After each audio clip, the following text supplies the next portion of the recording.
எந்த அகதி முகாம்களுக்கு வேணாலும் போகலாம். தயாரா இருக்கிறீங்களா?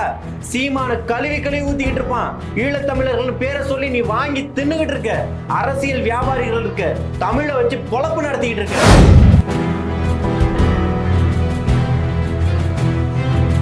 வைக்கக்கூடிய விமர்சனங்கள் எல்லாம் ரொம்ப அருவருக்கத்தக்கதா இருக்குது, மனிதநேயமற்றதா இருக்குது, அரசியல் பண்பு இல்லாததா இருக்குது, ஒரு நாகரிகமற்றதா இருக்குது. அரசியல் வியாபாரி நீ. உன்னுடைய தேவைக்காக நீ அரசியல் பண்ணிக்கிட்டு இருக்கிற. எந்த அகதி முகாம்களுக்கு வேணாலும் போகலாம். தயாரா இருக்கிறீங்களா? சீமான கழுவி ஊத்திக்கிட்டு இருப்பான். ஈழத்தமிழர்கள் பேரை சொல்லி நீ வாங்கி தின்னுகிட்டு இருக்க. எத்தனை பேர் உங்க கூட்டணிக்கு வாங்க வாங்கன்னு மாலை போட்டு மரியாதை கொடுத்து கூப்பிட்டு இருக்கிறாங்க. இங்க யாரும் உங்களை கூப்பிடல. நீங்க புரிஞ்சுக்கணும் மிஸ்டர் சீமான் அவர்கள்.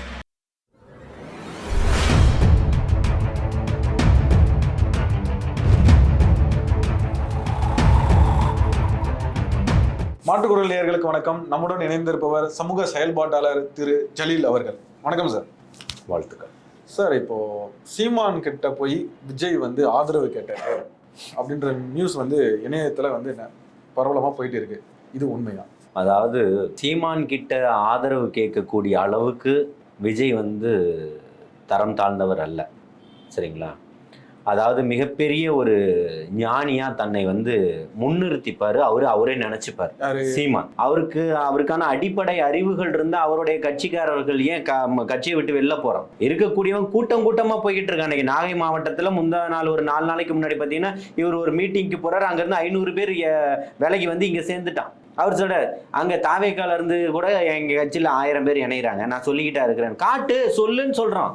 உனக்கு எந்த அடிப்படை அறிவே இல்லைன்றத உன் கட்சிக்காரங்க எல்லாருமே ஒத்துக்கிறாங்க. இருக்கக்கூடிய வசைபாடும் சொற்கள் எல்லாத்துலேயுமே உன் கூட இருந்தவங்க, கட்சிக்காரங்க, உழைச்சவங்க எல்லாத்தையுமே நீ சொல்லிக்கிட்டு இருக்கும்போது நீ ஒரு நல்ல மிக சரியான ஒரு தலைவனாக இருந்தால் உன் கட்சியை நீ கட்டமைச்சிருக்கணும்ல. உன் கட்சியவே நீ உன்னால கட்டமைக்க முடியல. எனக்கு 35 லட்சம் பேர் வாக்குகள் செலுத்தியிருக்கேன்னு சொல்றாங்க. உன் 35 லட்சம் பேருடைய வாக்கு எப்படிப்பட்ட வாக்கு? எல்லாம் உன்னுடைய உறுப்பினருடைய வாக்கா? உன்னுடைய தொண்டர்களுடைய வாக்கா? 2017 ஜல்லிக்கட்டுக்கு அப்புறம் நடந்த ஒரு மாற்றத்தினால் வந்த வாக்குகள் இல்லையா? அப்போ இங்க மெரினால நடந்த ஜல்லிக்கட்டு போராட்டத்தினுடைய ஒருங்கிணைப்பாளரான அங்க நடந்த ஒரு விஷயத்துல மாற்றா யாரு, இவர்களுக்கு மாற்றா யாரு அப்படின்றதுதான் இருந்தக்கூடிய எல்லா இளைஞரும், இளைஞர் சமூகம் மொத்தமும் யோசிச்சது. அதுக்காக இந்த ஆள் கத்திக்கிட்டு இருக்கானே அப்படின்றதுக்காக போடப்பட்ட ஓட்டுகள் தான். அந்த வாக்குகளை வச்சுக்கிட்டு தனக்கு ஒரு 35 லட்சம் பேர் வாக்கு போட்டுட்டாங்க. காட்டு, நீ ஒரு மாநாடை நடத்து. அப்படி உனக்கு அடிப்படை தகுதியே கிடையாது. உனக்கு என்ன தகுதி இருக்கு? நீ எல்லாத்தையுமே கரெக்டா பண்ணிக்கிட்டு இருக்கியா? உன்கிட்ட ஆலோசனை பண்ணி தான் ஒரு கட்சி ஆரம்பிக்கணுமா? அது தனியா போய் தற்கொலை பண்ணிக்கிறதுக்கு சமங்க. இவர் ஒரு மிகப்பெரிய PhDயா? ஒரு ஒத்த கவுன்சிலரை கூட உன்னுடைய சின்னத்தை வச்சு ஜெயிக்க முடியல. நீ எப்படி நீ அரசியல் ஆசான் ஆயிட்டியா? அப்போ சார், இப்போ இருக்கிற எல்லாரையும் புது ஆளுங்க எல்லாரையும் அவர் எதோ எம்எல்ஏ எம்பியா நிக்கணும்னு ஆசைப்படுறாரு. பாதி ஆண்கள் 234 தொகுதியில 112 பாத்தீங்கன்னா பெண்களுக்கும் மீதி ஆண்களுக்கும் இப்படி சரிசமமா கொடுக்குற ஒரே தலைவர் சீமான் தான் சார். நீங்க பாத்தீங்கன்னா அவரு இந்த மாதிரி சொல்றது சரியா சார்? காலி தட்டுல இப்ப இருக்கிற சாப்பாடு எல்லாம் நமக்கு தான் ஆக்கி முடிச்சோன்னு உனக்கு பாதி எனக்கு பாதினா வயிறு நிறைஞ்சிருமா? மொத்தத்தையும் கூட பெண்களுக்கு கொடுங்க. இங்க பெண்களுக்கு எதிரானவர்கள் யாரு? நீ பெண்களுக்கு எதிரானவன் இல்லையா? முந்தா நாள் வரைக்கும், போன வாரம் வரைக்கும் வீடியோ என்ன வந்துகிட்டு இருக்கு உன்னை பத்தி? எத்தனை வீடியோ சொல்றீங்க? விஜயலட்சுமின்ற ஒருத்தவங்க வீடியோ போடலையா? அது நீங்க இன்னைக்கு பெங்களூர்ல இருந்து வீடியோ போடலையா அவங்க? அதுக்கு என்ன சொல்றீங்க? 117 பேர் இங்க, 117 பேர் அங்க அப்படின்னு சொல்லிட்டு 234 தொகுதி நாங்க சரிசமமா பிரிச்சு தரோம்னு சொல்லிட்டு, இதுதான் உன்னுடைய கொள்கை அப்படின்னா எங்க இவர் சொல்லியிருக்காரு, தாவேகாவினுடைய தலைவர் சொல்லியிருக்கிறாரு. அதே மாதிரி என்ன சொல்லியிருப்பாருன்னா, காளியம்மா தூசுன்னு ஒரு ஆடியோலாம் வந்துருக்கு. நீங்க இன்னைக்கு இங்க இப்ப சரிசமமா 50% 50 விழுக்காடு, இவங்களுக்கு 50 விழுக்காடு நான் பிரிச்சு தரேன்னு சொல்லியிருக்கேன்ல. இந்தியாவில் தமிழகத்துல முதல் முறையா வரலாற்றுல ஆட்சியிலும் அதிகாரத்திலும் பங்கு தரேன்னு கூப்பிட்ட ஒரே தலைவன் இல்லையா தாவேகாவினுடைய தலைவர்? உனக்கு என்ன இருக்கு? ஒட்டுமொத்த தமிழக அரசியல் மட்டுமல்ல, இந்திய அரசே உற்று நோக்கி கவனிச்சுக்கிட்டு இருக்கு இன்னைக்கு அவருடைய ஒவ்வொரு மூவையும். நீ பேட்டி கொடுக்கலன்னு இருக்கிற இல்லையா? முக்தார் கூப்பிட்டார்ல பேட்டிக்கு, போயிருந்தா உன் போட்டியை கழட்டிருப்பார்ல. கழட்டிருப்பாரா இல்லையா? ஒரு நெறியாளரா சொல்லுங்க. அப்போ என்ன கேள்வி கேட்க போற, என்ன கேள்வி கேட்க போற, என்ன கேள்வி கேட்க, உங்களுக்கு தெரிஞ்சதெல்லாம் தமிழ் தேசியம் பேசுவீங்க, திராவிடம் இதை தாண்டி என்ன மக்களுக்காக என்ன வந்து நின்னுட்டீங்க? மீனவன் இன்னைக்கு கொல்லப்பட்டுக்கிட்டு இருக்கான், சிறைபிடிக்கப்பட்டிருக்கான். மீனவனுடைய போட்டுகள்லாம் ஏன் தொடர்ச்சியா போராட்டம் நடத்த வேண்டியது என்ன? கண்டனம் தெரிவிச்சிருக்காரு. கண்டனம் எல்லாருமே தான் தெரிவிப்பான். மைக் இருந்தா கண்டனம் தெரிவிப்பான், பேப்பர் இருந்தா எழுதி அனுப்புவான். நீ பண்ண வேண்டியதானே, இறங்கி களத்துல இறங்கி போராட வேண்டியதானே. கடலோடி நானு, கடலோடி நானு, கடலோடி மக்களுக்காக உழைக்கிறேன்னு சொன்ன காளியம்மாவனுடைய நிலைமை என்ன இன்னைக்கு? இங்க இருந்து அங்க வரைக்கும் கன்னியாகுமரியினுடைய எல்லை வரைக்கும் போனாங்கல்ல சகோதரி காளியம்மாள். நான் கடலோடி கிராமத்துல பிறந்தவ, நான் இங்க வளர்ந்த இந்த மக்களுடைய நான் பயணம் பண்ணிட்டு இருக்கேன்னு சொன்னாங்கல்ல, அவர்களுடைய நிலைமை என்ன? மசுறு பிசுறுன்னு சொன்னீங்க. நாங்க அப்படிதான் அடிச்சுப்போம், புடிச்சுப்போம், நாங்களே காரி துப்புவோம், நாங்களே தொடச்சுப்போம். என்னங்க அர்த்தம்? அப்போ உனக்கு மட்டும்தான் எல்லாமேவா? இங்க வந்த தக்காளி சட்னி உங்களுக்கு வந்த ரத்தமா? உங்களுடைய மக்கள் இன்னைக்கு உற்று நோக்கிட்டு இருக்காங்க. இளைஞர்களும் இளைய சமூகமும் இப்போ வாக்களிக்கக்கூடிய மக்களும் தெளிவா இருக்காங்க. சரி, இப்ப விஜய் வந்து அதிமுகவுடன் வந்து கூட்டணின்னு வந்து நேற்று சொல்லியிருக்காரு. இது உண்மையா? விஜயும் அதிமுகவும் கூட்டணியா இருக்க போறாங்களா? நீங்க இப்போ செய்தி கவனிக்கலன்னு நினைக்கிறேன். கிட்டத்தட்ட ஒரு 30 நிமிடங்களுக்கு முன்னால் அதிமுகவுடன் கூட்டணி கிடையாதுன்னு சொல்லி ஒரு அறிவிப்பு கொடுத்துருக்காங்க. நாங்கள் இன்னைக்கு இல்லை, மாநாடு முடிஞ்சதுல இருந்தே எல்லா பேட்டிகளுக்கும் எல்லா இன்டர்வியூலையுமே நம்ம சொல்லக்கூடிய நேர்காணலையுமே சொல்லக்கூடிய ஒரே ஒரு விஷயம், நாங்கள் யாருடனும் கூட்டணி இல்லை அப்படின்னு சொல்லிட்டு. கூட்டணிக்கு வாங்கன்னு கொடுத்தா, அதாவது யாருடனும் கூட்டணினா அதிமுகவுடைய கூட்டணி கூட்டணின்னு சொல்லிட்டு இருந்தாங்களா, அது இல்லை இல்லைன்றதை நம்ம சொல்லி இன்னும் ஃபினிஷ் ஆகலன்னு சொல்ல வரீங்க? கிடையவே கிடையாது. அதிமுகவோட கூட்டணி இல்லை. அதை நீங்க முதல்ல புரிஞ்சுக்கணும், நேயர்கள் புரிஞ்சுக்கணும். சீமானால் கட்டவிழ்க்கப்பட்ட மிகப்பெரிய ஒரு புழுகு மூட்டை தான் சீமான். அதே மாதிரி இந்த விஷயத்துலயும் புழுகிட்டு இருக்காரு. அதாவது இப்ப தான் வந்து ஒரு டைம் லைன்ல இருக்கணும் அப்படின்றதுக்காக தொடர்ச்சி அப்ப என்ன பண்ணணும், மிகப்பெரிய ஒரு வில்லனை தாக்குனாதான் தான் ஹீரோயிசத்தை வந்து வெளிப்படுத்த முடியும். இங்க மிக பிரம்மாண்டமா எழுந்து நிற்கிறாரு தாவேக்காவுடைய தலைவர். அங்க கை வச்சாதான் நம்மளுடைய டைம் லைன் ஓடிக்கிட்டு இருக்கோம் அப்படின்னு சொல்லிட்டு இல்லையா? இன்னைக்கு எல்லாத்துக்குமே இடையில பூந்து பசங்க எல்லாருமே இன்னைக்கு வந்து பதிலடி கொடுக்க ஆரம்பிச்சிட்டாங்க. அதுல சிக்கி சின்ன பின்னமாகிட்டு இருக்கிறாரு இன்னைக்கு இல்லையா? இவர் வைக்கக்கூடிய விமர்சனங்கள் எல்லாம் ரொம்ப அருவருக்கத்தக்கதா இருக்குது, மனிதநேயமற்றதா இருக்குது, அரசியல் பண்பு இல்லாததா இருக்குது, ஒரு நாகரிகமற்றதா இருக்குது அப்படின்னு போற இடம் எல்லாம் காரி துப்பல் வாங்காத குறையில இருக்கிறாங்க. வரக்கூடிய 2026 சட்டமன்ற தேர்தலில் காட்டுங்க, 36 லட்சம் பேர் 35 லட்சம் பேர் வாக்குகள் செலுத்தினாங்க. உங்களுக்கு எத்தனை லட்சம் பேர் வாக்குகள் செலுத்தி இருக்காங்கன்றத பாத்துருவோம். வாக்கு விழாதுன்னு சொல்றீங்களா? நிச்சயமா வராது. எங்க இருந்தாங்க இந்த அத்தனை பேர் தொண்டர்களும்? எங்க இருந்தாங்க ரசிகர்கள்லாம்? இவருக்கு இருந்தவங்க அத்தனை பேர் எங்க இருந்தாங்க? ஏதோ ஒரு கட்சியில இருந்தாங்க. இன்னைக்கு கட்சின்னு ஒரு பரிமாணம் வந்ததுக்கு அப்புறம் எல்லாருமே வந்துட்டான் உள்ள. இப்ப எப்படி தொடர்ந்து உங்களுக்கு வாக்கு போடுவோம்? அதே சதவீதம் தான் இருக்கா? நாளைக்கு கருத்து கணிப்பு சொல்ல போது பாருங்க. கருத்து கணிப்பை விட நாளைக்கு மக்களுடைய தீர்ப்பு சொல்ல போறது பாருங்க. 2026 யாருன்னு சொல்லிட்டு அன்னைக்கு இவர் துண்டக்கான துணியக்கானு ஓடுறாரா இல்லையான்னு பாருங்க. உங்க கருத்துக்களை வச்சு மட்டும் வச்சுக்கிட்டு நான் தான் இவங்களுக்கு படம் வரைஞ்சேன், இவங்களை பத்தி சொன்னேன், கட்டபொம்மனை பத்தி சொன்னேன், கம்பனை பத்தி சொன்னேன், செல்லியை பத்தி சொன்னேன், வள்ளுவனை பத்தி சொன்னேன், எல்லாம் நீ தான் சொன்ன. நீ என்ன பண்ண? உண்மையில அவர் தான் சார் சொன்னாரு. தமிழ் தேசியம் ஒண்ணு உருவாக்குனதே அவர் தான். யாருங்க? அப்ப மணியரசன் ஐயா எல்லாம் என்ன ப்ரீகேஜி ஸ்கூல்ல படிச்சுக்கிட்டு இருந்தாரா? யாரு மணியரசன் ஐயா? அவருடைய போராட்டங்கள் என்ன, அவருடைய தியாகங்கள் என்ன சொல்லுவியா நீ? தமிழ் தேசியவாதி தானே. ஏன் மணியரசன் ஐயா கூட சேர்ந்து உன்னால போராட்டம் நடத்த முடியல? அரசியல் வியாபாரி நீ. உன்னுடைய தேவைக்காக நீ அரசியல் பண்ணிக்கிட்டு இருக்கிற. தமிழ் தேசிய உணர்வாளர்கள் சொல்லுவாங்களா, முத்தரசனை விட நீங்க வந்து தமிழ் தேசியம் பண்ணிட்டீங்களா? ஈழத்தமிழர்கள் கஷ்டப்படும் போது முதல்ல குரல் கொடுத்தவர் வந்து சீமான் தான். அப்படியா? வைகோ கொடுக்கலையா குரல்? வைகோ போய் சந்திக்கலையா பிரபாகரன்? அவர் வந்து சொல்லிட்டு இருந்தாரு, ஆமக்கறி தின்ன அவிச்ச குஞ்சு தின்னு சொல்லிட்டு இருந்தாரா? என்னங்க பேசுறீங்க? நீ நேத்து வந்த நீயே ஈழத்தமிழர்கள் பிரச்சனை எத்தனை ஆண்டுகளா நடந்துகிட்டு இருக்குது, அதை பத்தி பேசுங்க. ஆண்டன் பாலசிங்கம்னு ஒருத்தர் இருந்தாரு, அவருக்கு தான் ஏற்பாடு செஞ்சாரு இந்திய ராணுவத்தோட உட்கார்ந்து பேசக்கூடியதை. மறந்துடுவாரா சீமான்? எத்தனை நாள் போய் தங்கிட்டாரு? இத்தனை தடவை நான் இட்லி தொட்டுக்கிட்டேன், சாம்பார் தொட்டுக்கிட்டேன், சட்னி தொட்டுக்கிட்டேன், மொத்தமும் புழுகா இருக்க. அகதிகள் இலங்கை தமிழர்களை ஈழத்தமிழர்களை இன்னைக்கு நேர்காணல் எடுக்கிறதுக்கு தயாரா இருக்கிறீங்களா? எந்த அகதி முகாம்களுக்கு வேணாலும் போகலாம், தயாரா இருக்கிறீங்களா? சீமான கழுவி ஊத்திக்கிட்டு இருப்பான். ஈழத்தமிழர்கள் பேரை சொல்லி நீ வாங்கி தின்னுகிட்டு இருக்க. அரசியல் வியாபாரிகள் இருக்க, தமிழை வச்சு பொழப்பு நடத்திக்கிட்டு இருக்கிற. உனக்கு என்ன அருகதை இருக்கு சொல்லு பாப்போம். ஈழத்தமிழர்களுடைய வாழ்வாதாரத்துக்கு என்னைக்காவது நீ போயிட்டு இருக்க? என்னைக்கு இந்த ஒரு வருஷத்துல எத்தனை அகதிகள் முகாமுக்கு நீ போன சொல்லு? அகதிகள் வீட்டுல சாப்பிட்ட சொல்லு பாப்போம். ஈழத்தமிழர்களை சீமான் மறந்துட்டான்னு சொல்ல வரீங்களா? ஏங்க வச்சு வியாபாரம் பண்ணிக்கிட்டு இருக்கிறாருங்க. ஈழத்தமிழர்ல பிரான்ஸ்ல இருக்கிறவனும், லண்டன்ல இருக்கிறவனும், கனடால இருக்கிறவனும் சொல்லட்டும். சொல்லுவானா? சீமான் தான் எங்களுடைய தலைவர்னு எல்லாம் கொதிச்சு போயிருக்கான். காசு வாங்கணுன்றதுக்காக கபட நாடகம் ஆடிக்கிட்டு இருக்க நீயே, இருக்கக்கூடியவர்களை ட்ரோல் பண்ணி விட்டுக்கிட்டு இருக்கிற நீயே, உன்னுடைய கஜானா ரொம்பணுன்றதுக்காக பண்ணிக்கிட்டு இருக்கிற நீயே இல்லையா? தமிழ் தமிழ் தமிழ் தமிழுக்காக பேசிக்கிட்டு நீ கல்யாணம் பண்ணியிருக்கிறது யாரு சொல்லு? உன் வீட்டுல அயல் நாட்டு நாய்களை தானே வளர்க்குற.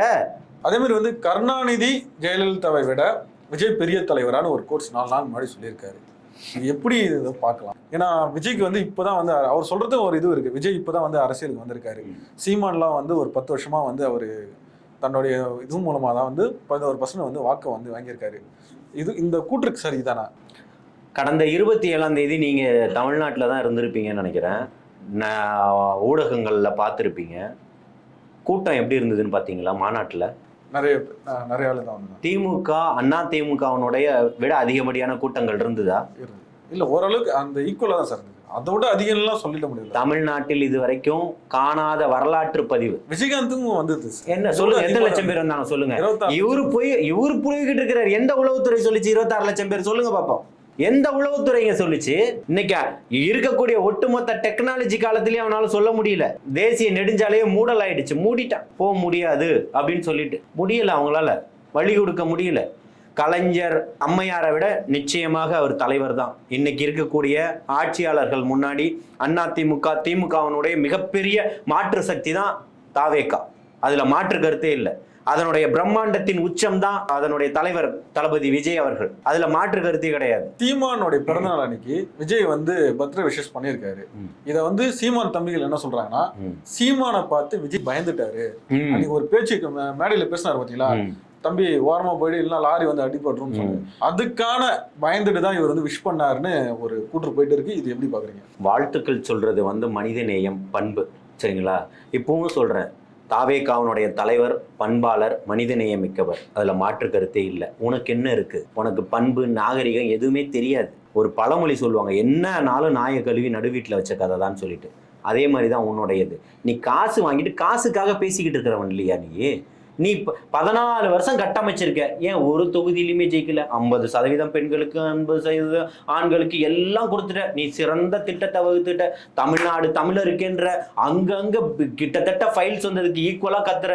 எல்லாமே ஓகே. உன் பின்னாடி மிகப்பெரிய கூட்டங்கள் இருக்கு, எல்லாத்தையுமே ஏத்துக்கிறேன். எத்தனை தொகுதியில ஜெயிச்சுட்ட சொல்லு? எங்க டெபாசிட் வாங்கியிருக்க சொல்லு? சொல்லணும்ல. நேத்து நடந்தது 2 நாளா தேர்தல் ஆணையம் வாக்காளர் பட்டியல் சரிபார்ப்பு முகாம் நடத்துது. வாக்காளர் பட்டியல் சரிபார்ப்பு முகாம் நடத்துது. என்ன? அதுல எல்லா பூத்துகளிலும், தமிழ்நாடு முழுக்க சொல்ற, நல்லா புரிஞ்சுக்கணும், எல்லா பூத்துகளிலும் நான் வந்து திருவள்ளூர் மாவட்டம் பயணம் பண்ணியிருக்கிறேன், மத்திய சென்னை மாவட்டத்தில் பயணம் பண்ணியிருக்கிறேன், வட சென்னை மாவட்டத்தில் பயணம் பண்ணியிருக்கிறேன். நேரடியா இந்த 2 நாட்கள் நான் பார்த்ததை சொல்றேன். திமுக காரர்கள் கூட ஒருத்தர் 2 பேர் உட்கார்ந்துருக்காங்க. அதிமுக காரர்கள் போட்டிருக்காங்க டேபிள் போட்டு. ஆனால் தாவேகா காரர்கள் ஒரு இடத்துலயும் 5 பேர் 6 பேர் உட்கார்ந்துட்டு இருக்கான். வெளியில 10 பேர் நின்றுகிட்டே தான் இருக்கான். இப்ப சொல்லுங்க, இங்க நாம் தமிழர் எங்க போச்சு? மற்ற கட்சிகள் எல்லாம் எங்க போச்சு சொல்லுங்க? உங்க கட்சியில போடுறதுக்கே ஆள் இல்லைன்னு சொல்றேங்க. இதனால மாற்றம்ன்றதெல்லாம் இல்ல. இந்த மாதிரி போடுறதுக்கு கூட உங்கள்கிட்ட இன்னைக்கு ஈக்குவலா இருக்கிறது யாரு? திமுக, அண்ணா திமுக, தாவேகா தானே இருக்கு. அதை பத்தி பேசுங்க. அட்ரஸே இல்லாத ஒருத்தவனுக்கு ஏன் முகவரி கொடுக்கணும்னு நினைக்கிறீங்க? அப்ப நாம் தமிழர் கட்சி லெட்டர் பேட் கட்சின்னு சொல்ல வரீங்களா? அது கூட இல்லாம போயிடுங்க. 26 தேர்தல்னு சொல்றேன். இருக்கக்கூடிய, நான் என்ன கேட்கிறேன், அதோட தலைவர்னு சொல்றீங்க. அதுக்கு அடுத்து உள்ளவங்கள சொல்லுங்க. தலைவர் இல்ல, அவர் ஒருங்கிணைப்பாளர். அதுக்கு அடுத்து யாருன்னா இவங்க இருக்காங்க. யாரு? யோசிச்சுக்கிட்டு தான் இருக்கணும். சரிங்களா? இங்க சொல்லலாம். துரைமுருகன் இருக்காரு சார். சாட்டை துரைமுருகன் எதுல இருக்காரு? செயலாளர் சார் அவரு. சரி, அடுத்து அப்புறம் வந்து இடுமோன கார்த்திக், காளியம்மாள் எங்க இருக்காங்க? பாவம், அந்த அம்மாலாம் இதாகி போய் உட்காந்துக்கிட்டு இருக்கிறாங்க. மன குமுறல்லையும் வேதனைகள்லையும் உட்காந்துக்கிட்டு இருக்காங்க. புரியுதுங்களா? ஒரு பெண்ணிட்ட பேசுற மாதிரியா பேசுது? இடஒதுக்கீடு 50% பிரிச்சு கொடுத்தீங்களே, காளியம்மாள்கிட்ட பேசுன சொற்கள் எல்லாம் ஓகேவா? அந்த மாதிரி வார்த்தைகள்லாம் பயன்படுத்தி பேசலாமா? ஏங்க, ஒரு பெண்ணுக்குன்ற ஒரு மரியாதை இருக்கு, ஒரு அரசியல் அனுபவம் இருக்கு. நீங்க மேடையில நின்று பேசுறீங்க, அந்த அம்மா களத்துல இறங்கி போராடுது. 2 பேருக்கு வித்தியாசம் இருக்கு. அந்த அம்மாவுக்கு செய்யக்கூடிய செயல்கள் தான் உங்களுக்கு கிரெடிட். அதை ஒத்துக்கிறீங்கல்ல? அவங்க அங்க தவறான ஒரு பேர் எடுத்திருந்தாங்கன்னா நாம் தமிழருக்கு தான் பேர் கெட்டு போகும். காளியம்மாளுடைய உழைப்பை உங்களுக்கு தியாகம் செஞ்சிருக்காங்க, அப்படிதானே? அவங்களுக்கு கொடுக்கப்பட்ட இடம் சரியானதா? அது உங்க உள்கட்சி பிரச்சனைன்னு சொல்லுவீங்க, அப்படிதானே? எங்க கட்சியில இந்த கட்சியில தாவேக்காவை எட்டி எட்டி பார்த்துட்டு இருக்கிறீங்க. உங்களுக்கு என்ன பிரச்சனை? உங்களுக்கு ஏதாவது சுய அறிவு இருக்கா? சுயமா என்ன பண்ணிருக்கீங்க? ஒன்னும் பண்ண தெரியாது, பண்ணவும் முடியாது. உங்க கட்சி பேர் எங்க இருந்து வந்துச்சு? எங்க இருந்து எடுத்துட்டு வந்தீங்க? உங்களுடைய கட்சி பேரை திருடிட்டு வந்திருக்கீங்க. உங்களுக்கு சுயமா உங்க கட்சிக்கு பேரே வைக்க தெரியல. நீங்க இங்க வந்து தமிழக வெற்றி கழகமா, உலக வெற்றி கழகமா, விண்வெளி கழகம் கூட நீ பேர் வைப்ப. நாங்க அதுக்கெல்லாம் பதில் சொல்ல முடியுமா? அந்த பேரை நாங்க வச்சிருக்கோம்ல. உன்னால உன் கட்சிக்கு திருடிட்டு வந்தானே பேர் வைக்க முடிஞ்சு. உன்னால சுயமா பேர் யோசிக்க முடிஞ்சா? உன் கொடியில போட்டிருக்குல்ல படம், எங்க இருந்து வந்துருச்சு? எங்க இருந்து எடுத்துட்டு வந்துட்ட? விடுதலை புலி இதுல இருந்து அங்க இருந்தானே எடுத்துட்டு வந்த. உன்னோடது இல்லைல்ல. அப்ப இன்னொருத்தர் உருவாக்கியதானே உன்னால திருட முடிஞ்சிச்சு. இந்த தமிழ் தேசியம் பேசியக்கூடிய ஐயா மணியரசு அவர்கள் சொல்றாரு, தம்பி நீங்க வந்து கருத்துக்களை சரியா உள்வாங்கல, யாருமே உள்வாங்கல, சரிங்களா?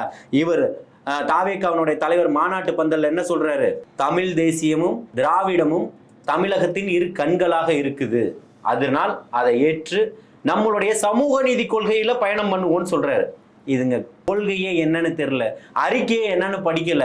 இவங்க வந்து சொல்றாங்க, நீங்க இப்படி எல்லாம் சொல்லலாமா தம்பி? நீங்க வந்து சாம்பாரா கருவாட்டு சாம்பாரான்னு சொல்லுங்க அப்படின்னு அவருக்கு புரிதல் இல்லை சொல்றாரு. அதையே உள்வாங்கி தான் உன்னால டெலிவரி பண்ண முடியுது. உன்னால சுய அறிவோட ஒரு கேள்வி கூட கேட்க முடியல. அப்படி உன்னால நீ சந்திக்கிறதுக்கு தயாரான ஒரு மனிதனா இருந்தா முக்தாரனுடைய கேள்விக்கு போய் உட்கார்ந்துருக்கணும்ல. எதற்காக பயம்? ஏன் பதட்டம்? எதுக்கு இந்த நிலை குலைந்து போறது? எதுக்கு 10 கால் பண்றது?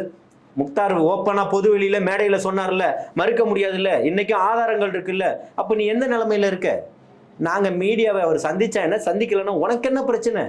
சீமான் வந்து இப்போ வந்து தாவேக்கால வந்து என்ன சொல்லியிருக்காங்கன்னா, யார் ஒன்றாலும் கூட்டணி வச்சிருக்கேன்றாங்க. ஆனால் சீமான் வந்து நான் யாரு கூட கூட்டணி இல்லை, நான் தனித்து தான் நிற்பேன், இந்த தைரியம் யாருக்கும் இல்லைல்ல சார். அப்போ யார் சார் இது? சீமான் தானே சார் பெரியார். தனிச்சு நிற்கிறது பெரிய ஆளா? ஆமாம் சார். தனியா உள்ளவன் தனியா தானங்க நிற்க முடியும். அப்போ யாரும் அவரை கூட்டணி கூப்பிடலன்னு சொல்றீங்களா? அவர் எப்படி சொல்லுவாரு? அவரு தான் சொல்லிக்கிட்டு இருந்தாரு, என்னுடைய தம்பி வராரு, விஜய் வராரு, தம்பி கூட தான் நான் கூட்டணி, நானும் தம்பியும் சேர்ந்தா எல்லாத்தையும் காலி பண்ணிடுவோம், அதை பண்ணிடுவோம், இதை பண்ணிடுவோம்னு எல்லாம் சொன்னாரு. நான் என்ன கேட்குறேன், நீங்க இதுக்கு முன்னாடி எத்தனை பேரை காலி பண்ணீங்க சொல்லுங்க, இல்லை காலி பண்ண முயற்சி பண்ணீங்க சொல்லுங்க. எதுவுமே இல்லைல்ல. நீங்க இந்த 14 வருஷம் அரசியல் வாழ்க்கைன்றீங்க, தமிழகத்தில் எதுவும் மாறல. ராசி விவசாயிகள் போராட்டத்தில் ராசி திட்டில் அணை கட்டணும் நாங்கள் இது வரைக்கும் கட்டிட்டாங்களா? யாருக்காக நீங்கள் முன்னெடுத்தீங்க? எத்தனை சாராய ஆலயம் மூடிட்டீங்க, இல்லை எத்தனை டாஸ்மாகை மூடிட்டீங்க? நீங்கள் தனியாக நிற்கிறாலும் தனியாக தானுங்க நின்னாகணும். கூட்டணிக்கு வா, நீங்கள் வந்தால் நான் ஏற்றுக்கிறதுக்கு தயாராக இருக்கேன், உங்களுக்கு ஆட்சியிலும் பங்கு அதிகாரத்திலும் பங்குன்னு சொல்லக்கூடிய திராணியும் தைரியமும் இருக்கக்கூடிய ஒரே தலைவர் இன்னைக்கு அவராக தான் இருக்காரு, தாவேக்காவுடைய தலைவர். அப்போ அவர் தானேங்க சொல்ல முடியும் சார். இப்போ பெப்சி, அதானி மிகப்பெரிய கம்பெனியில் வந்து கார்பரேட்டை எதிர்த்து பேசியிருக்காரு சார். அதானி வந்து போட்டோ வரும்போது வரவே கூடாதுன்னு இன்னும் ஒரு ஆள் தான் அவர். ஓப்பனா எல்லா ஸ்டேட்மெண்ட் கார்பரேட்டை எதிர்க்கிறதுக்கு எல்லாருமே பயப்படுவாங்க. கார்பரேட்டை இவர் ஒண்ணி தான் சார் எதிர்க்கிறார். அப்படியா? ஏன் அதுக்கப்புறம் எந்த கார்பரேட்டும் இங்கே வரலையா? இன்னைக்கு இருக்கக்கூடிய துறைமுகங்கள்லாம் எங்கே போயிருக்குங்க? தென்னகத்தில் இன்னைக்கு உடன்குடி பவர் பிளான்ட் இன்னைக்கு கட்டி வேலை நடந்துகிட்டு இருக்கு. அங்கே யாருடைய போர்ட் வந்திருக்கு? அங்கே இருக்கக்கூடிய பவர் பிளான்ட் இப்போ யார்கிட்ட போக போகுது? எல்லாமே அவங்களுடைய தானே. இப்போ எல்லாம் படுத்து தூங்கிக்கிட்டு இருந்தாரா? கார்பரேட்டை எதிர்க்கிறதுக்கு காரணம் கையூட்டு வாங்குறாரு. கையூட்டா? ஆமாம், தேவையான நிதிகள் வந்து அவருக்கு செட்டில்மெண்ட் ஆகுது, அதனால வாயை மூடி அமைதியாக இருக்கிறாரு. இல்லைன்னா எப்படி ஒரு எதிர்க்காமல் இருப்பார்? எதிர்க்கிறதுக்கு காரணம் என்ன? எதிர்த்து எல்லாத்துலேயுமே வெற்றி கண்டுட்டாரா? எதை வெற்றி கண்டாரு சொல்லுங்க பார்ப்போம். தூத்துக்குடியில் நடந்த சம்பவத்தில் 21 பேர் இறந்து போனதுக்கப்புறம், இறந்து போகலை, சுட்டு கொல்லப்பட்டதுக்கப்புறம் மூடப்பட்ட கம்பெனி தான் அந்த கம்பெனி இல்லையா? ஆமாம் சார். அப்புறம் இவர் என்ன போராடி என்ன பண்ணிட்டாரு? ஒன்றும் பண்ணல. அப்போ இங்கே வந்து நான் வந்து கூட்டணிக்கு இல்லை, மக்களோட தான் கூட்டணினா தாவேக்காவை கூப்பிட்டுருக்கூடாது. நாங்களும் தம்பி என் கூட தான் கூட்டணி வைப்பாரு, தம்பியோட கொள்கை எதுவாக இருந்தாலும் பரவாயில்லன்னு மானத்தெல்லாம் விட்டுட்டு தானே வந்துப்பீங்க. அப்போ உங்களுக்கு ஈனமானம் கிடையாது இல்லை? என்ன சொன்னீங்க? தம்பியோட கொள்கை எதுவாக இருந்தாலும் பரவாயில்ல, தம்பி என்னை விமர்சித்தாலும் பரவாயில்ல, என்னை ஏற்றுக்கலனாலும் பரவாயில்ல, நான் தம்பியோட தான் நிற்பேனார்ல. இன்னைக்கு நிற்க வேண்டியதானே? உங்களை யாருமே இங்கே கூப்பிடல. அப்போ நீங்கள் இன்னைக்கு தனியாக தானே நிற்கிறீங்க. எத்தனை பேர் உங்களை கூட்டணிக்கு வாங்கன்னு மாலை போட்டு மரியாதை கொடுத்து கூப்பிட்டுட்டு இருக்கிறாங்க? இங்கே யாரும் உங்களை கூப்பிடல. நீங்கள் புரிஞ்சுக்கணும் மிஸ்டர் சீமான் அவர்கள், புரியுதுங்களா? உங்களை யாருங்க கூப்பிட்றதுக்கும் தயாராக இல்லை. உங்களை சேர்த்துக்கிட்டாலே அவங்களுக்கு வர ஓட்டு போயிடும். நல்லா புரிஞ்சுக்கணும். உங்களை சேர்த்துக்கிட்டா ஒரு கட்சிக்காரனுக்கு வரக்கூடிய வாக்குகள் போயிடும். அதனால அண்ணன் எப்பவும் பெரியவர், தனியாகவே நிற்கட்டும். தமிழகத்தை தமிழகத்தை ஆளட்டும், தென்னகம் முழுக்க ஆட்சி செய்யட்டும். புரியுதுங்களா? எங்கே வேணால் போட்டோம். இந்தியாவுக்கே பிரதமராக வந்தாலும் சந்தோஷம்தான். புரியுதுங்களா? அதனால நமக்கு அதை பற்றி ஒன்றும் கவலை கிடையாது. இங்கே உங்களுக்கு எந்த விதமான இடமும் தரேன்னு சொல்லலை, சொல்லவும் படலை. நீங்கள் சொல்லிக்கிட்டு இருக்க அத்தனை வாக்குறுதிகளும் பொய் தான். பொய்யை தவிர்த்து வேற ஒன்றுமே கிடையாது. புரியுதுங்களா? உங்கள் கட்சி பேர்லேருந்து, கொடியிலேருந்து, நீங்கள் ஆமக்கறி தின்னன்லேருந்து, PK47 அது மாதிரி துப்பாக்கி எங்கேயாவது இருக்குதா? தீபாவளி கூட ஸ்டிக்கர் ஒட்டி கூட எவனை அனுப்பலைங்க PK47. இந்த ஆள் பொய் தானே புலி இருக்கிறாரு. அப்போ இப்படிப்பட்ட கேவலமான ஒரு பொம்மை துப்பாக்கி கூட வைக்க முடியாத ஒரு பேரை கொண்டு வந்து நீ சொல்கிற.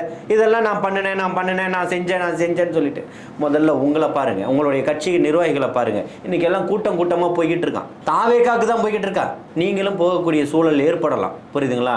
ஆனால் எப்போதுமே தமிழகத்தை ஆளணுன்ற ஒரே எண்ணத்திலும் தமிழக மக்களுக்கு நிச்சயமாக மிகப்பெரிய ஒரு மாற்று சக்தியாக இருக்கணுன்றதுக்காகவும், தமிழக மக்களுக்கு வாழ்க்கையில் மிகப்பெரிய ஒரு மாற்றத்தை உண்டு பண்ணணும் அப்படின்ற இவர் சொன்னார்ல, நான் ஊறுகாய் போடுருவேன், எல்லா பக்கமும் கண்ணாடி ஃபென்சிங் போட்டுருவேன், மாடுகளை மேய விட்டுருவேன், சாணியை எள்ளி எங்கே போட்டுருவேன். ஆன்லைனில் விற்பாரான் இவர். பார்த்தீங்களா? சாணியை எடுத்துகிட்டு போய் ஆன்லைனில் விற்பாரான். பாலை எடுத்து இங்கே விற்பேன், அதை பண்ணுவேன், தற்சார்பு பொருளாதாரத்தை உண்டு பண்ணுவேன். இந்த மாதிரி இன்னும் கற்பனை காவியங்கள் எல்லாம் எழுதிக்கிட்டே இருங்க. செயல் வடிவமாக கொண்டு வரத்துக்கு இன்றைக்கி தமிழகத்தில் மிகப்பெரிய மாற்று சக்தியாக ஒரு தலைமை வந்துருச்சு. ஒரு யுகம் பிறந்துருச்சு. ஒரு தலைவன் உருவாயிட்டான். 2026 மக்கள் யார் பக்கம்ன்றதை மக்கள் முடிவு பண்ணிட்டாங்க. நாளைக்கு தமிழகத்தினுடைய தலையெழுத்தை மாற்றக்கூடிய ஒரு தேதி தான் போன 27 மாநாடு. ஒட்டுமொத்த அரசியல்வாதிகளுக்கும் இன்னைக்கு மிகப்பெரிய ஒரு கடுமையான ஜுரத்தில் உட்காந்துக்கிட்டு இருக்காங்க. அதனுடைய வெளிப்பாடு, தாக்கம் இன்னைக்கு எல்லாமே நடந்துகிட்டு இருக்கு தமிழகத்தில். 1.5 ஆண்டுகளுக்கு முன்னாடி இங்கே இருக்கக்கூடிய திராவிட கட்சிகள் பூத்து கமிட்டிக்கு ஆள் போட்டு பார்த்துருக்கீங்களா? இல்லை. தாவேக்கா வந்த அன்னைக்கே வெற்றி தான். அதில் மாற்று கருத்தே கிடையாது. வெற்றியை பகிர்ந்து தரேன்னு சொல்கிறதுக்கு ஒரு மிகப்பெரிய மனசு வேணும். விஜயகாந்தை பற்றி சொன்னீங்க, அவர் இப்போ தேமுதிகவில் இப்படி இருந்தாருன்னு. அவர் கூட சொல்லலையே. திமுகவுக்கு அடிமை சாசனமாக எழுதிக்கிட்டு இருக்கக்கூடிய எத்தனையோ கட்சிகள், இயக்கங்கள் எல்லாமே இருக்குது. யாருக்கும் ஒரு அமைச்சர் பதவி கூட கொடுக்கலையே. எத்தனை இஸ்லாமியர்களுக்கு நீங்கள் பிரதித்துவமாக இருந்துட்டீங்க. மொத்தமாக இஸ்லாமியர்களுடைய வாக்கை திமுக கொள்ளையடிச்சு கொண்டு போச்சுல்ல. இன்னைக்கு சொல்லட்டும், இன்னைக்கு எல்லா இஸ்லாமியர்களும் சிந்திக்க ஆரம்பிச்சிட்டாங்க. இன்னைக்கு தாவேக்காவின் பக்கம் திரும்ப ஆரம்பிச்சிட்டாங்க. அந்த பயத்தில் சிறுபான்மை மக்களோட மேலே ஒரு கரிசன பார்வை மாதிரி திமுக திருப்பி கொண்டு வந்துக்கிட்டு இருக்கு. அதுக்காக ஒரு பொய்யான வீடியோக்களை ரிலீஸ் பண்ணிக்கிட்டு இருக்கு இவரோட பிஜேபியோட டீமு. நீ பிஜேபின்னு சொன்னாலும் சரி, ஜேசிபின்னு சொன்னாலும் சரி, இங்கே நம்புறதுக்கு யாரும் தயாராக இல்லை. இருக்கக்கூடிய இஸ்லாமிய அடிப்படை மக்கள் தெளிவாக இருக்கான். இவ்வளோ நாள் நம்மளுடைய தலைவர்கள் பொய் சொல்லி ஏமாத்திட்டான்றதுல மாற்று கருத்தே இல்லை. இருக்கக்கூடிய மாநாட்டுக்கு எவ்வளவு இஸ்லாமிய குடும்பங்கள் படையெடுத்து வந்ததுன்றதை எல்லாருமே பார்த்தாங்க. சாமானிய மக்கள் எவ்வளோ பேர் வந்தாங்கன்றதை பார்த்தாங்க. தொண்டர்கள் மட்டுமல்ல, இன்னைக்கு போகக்கூடிய அத்தனை இடங்கள்லையுமே எல்லார்ட்டையும் மிகப்பெரிய வரவேற்பு இருக்கு. தமிழகத்தில் ஒட்டு மொத்தமான ஒரு சத்தம் கேட்கும். அந்த சரவடியில் சிக்கினவங்க எத்தனை பேருன்றது தெரியாது. ஆனால் வெடிச்சத்தம் முடிஞ்ச ஒன்று ஆட்சி அமைக்க போகக்கூடியது யாருன்றதும் தெரியும். 26 ஒட்டு மொத்தத்துக்கும் பதில் சொல்லக்கூடிய வருடமாக இருக்கும். அது தமிழகத்தினுடைய தலையங்கத்தை மாற்றக்கூடிய ஒரு தேதியாக இருக்கும். அதில் மிகப்பெரிய ஒரு பிரம்மாண்டமாக தாவேக்கா உருவெடுக்கும். நேர்காணல் கொடுத்தமைக்கு ரொம்ப நன்றி சார். வாழ்த்துக்கள்.